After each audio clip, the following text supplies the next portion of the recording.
Alright guys, in this video I'm going to explain to you theories of fishing line, what size fishing line you need for each species from a kayak, what types I like or I've used.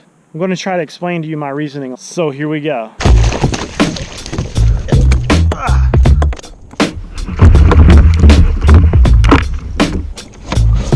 Gotcha now. That was close. You almost got me.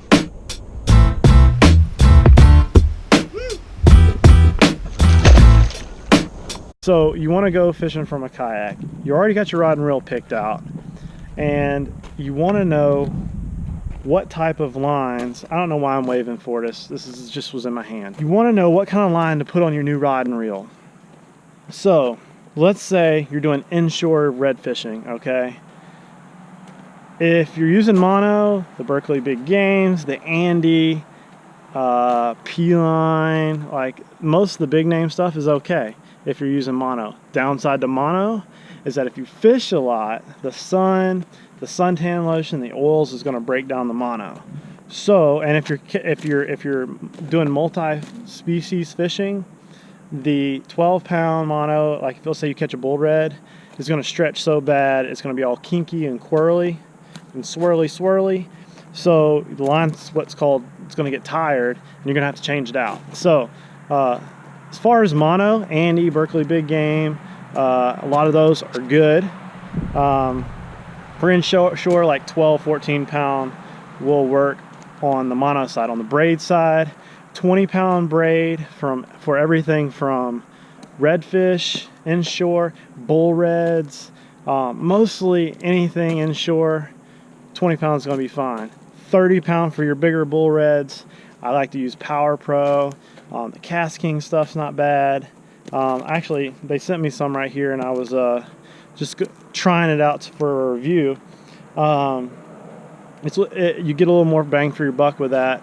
So for offshore fishing, if you're going to use mono, I would suggest like 25-30-pound mono. For king mackerel, 30-pound mono. We've caught tarpon on 30-pound Andy, because king mackerel will just run out and then burst out. You reel them up, burst out, reel them up, and then it's just you kind of follow them around until they get up. Now for tuna, 30-pound will do it. I caught a tuna last year on 30-pound mono. It'll do it. But what I suggest for offshore, 30-pound and up. Why? Because you don't want to be there all day. Yeah, you can do it. You can catch bull reds on 12-pound mono, but it's going to take you a long time. Whereas if you've got 30-pound braid or 50-pound braid, you're going to get them up real fast. Like on my Jigmaster, 1 second. This has got 50-pound mono, or this has got 50-pound casting braid on it. I've had this line on here for probably 2 years now. Still rocking steady. I've swapped it out, basically from, flipped it. And it's still rocking steady. It's lost its color, but it's still strong. 50-pound, let me tell you something. 50-pound braided line is like tow rope in a kayak. Because unless you're a muscle man, let me see if I can explain this. When you're pulling up, you are not going to be able to pull up more than the kayak slides forward. So you're not going to break this stuff unless you are completely vertical in a kayak and you're pulling straight up. You might be able to break 50-pound if you're a strong dude and you got a good position. If you're in the open water and you're pulling on a fish, you are not going to put enough friction on this stuff to break 50-pound braid offshore. If you did, you got cut off. I'm just saying, this is tough stuff. So you could get away anything from 30 to 50. You could use 40, you could use 30. Unless you're in Hawaii over there and you're fishing them big ass tuna, okay? But along the Gulf Coast where you're fishing 25-30-pound king mackerel and below, you're fishing blackfin tuna, 25-pound range. You're fishing, you might run into some sharks. I wrangled some big sharks with this, with my Pin 852. You're not going to use anything higher than 50-pound. Now, if you're bottom dropping and you're wrestling grouper or big snapper off the bottom, you might use a little more. But think about this. If you flip over or it gets tangled on something or whatever, you're not going to be able to break this with your hands. You're stuck if you don't have a knife.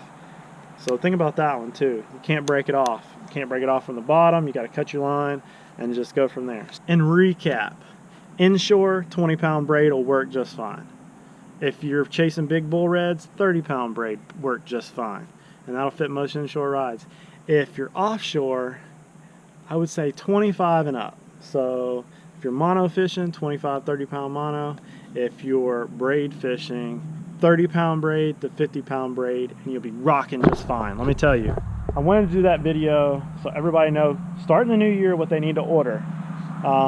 That's what I've learned works over the last, quite a few years, over the last, like 3 or 4 years offshore fishing and making all these videos, that you don't need a lot. The kayak allows you to catch some pretty big fish on some really light tackle.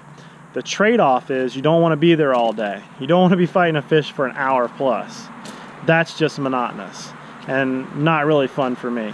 I like to keep fights between 30 and 45 minutes on those big jack crevalle and stuff like that, even a tarpon, and that heavier line allows you to put more friction on the fish. So I hope that makes sense. Don't forget to like and subscribe. Comment down below on what you guys use so the people that are going through can make decisions. We're all a big family here, and don't forget to follow me on Instagram and all the rest of them. They're in the comments below, and I'll see you guys later.